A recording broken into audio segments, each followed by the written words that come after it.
জন্ম, জীবন আর স্বপ্ন সব ছিল পাকিস্তানে, কিন্তু এখন সেই দেশই দিচ্ছে বের করে দেয়ার নির্দেশনা। আফগান উদ্বাস্তুরা বলছেন তারা কোনোদিন আফগানিস্তান দেখেইনি, তবু ফিরতে হচ্ছে সেই দেশে যেখানে ঘর নেই, ভবিষ্যৎ নেই, নিরাপত্তাও নেই।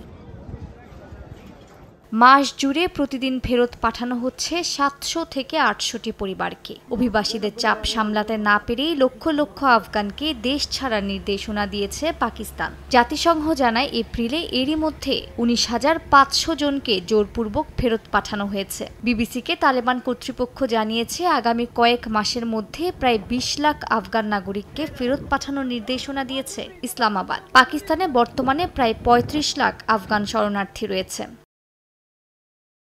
আফগানিস্তানের রাজধানী কাবুলে তালেবান সরকারের সঙ্গে বৈঠক করেছেন পাকিস্তানের পররাষ্ট্রমন্ত্রী ইসহাক দার। বৈঠকে জোরপূর্বক আফগান নাগরিকদের ফেরত পাঠানোকে অমানবিক হিসেবে আখ্যা দিয়েছেন আফগান পররাষ্ট্রমন্ত্রী আমির খান মুত্তাকি। একই সঙ্গে এই গণনির্বাসন নিয়ে উদ্বেগ প্রকাশ করেছেন তালেবান মুখপাত্র।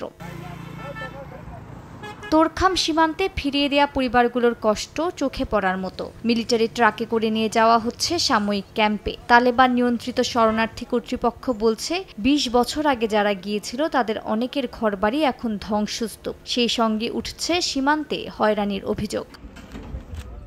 মালিহা সুহরাওয়ার্দী, সময় সংবাদ।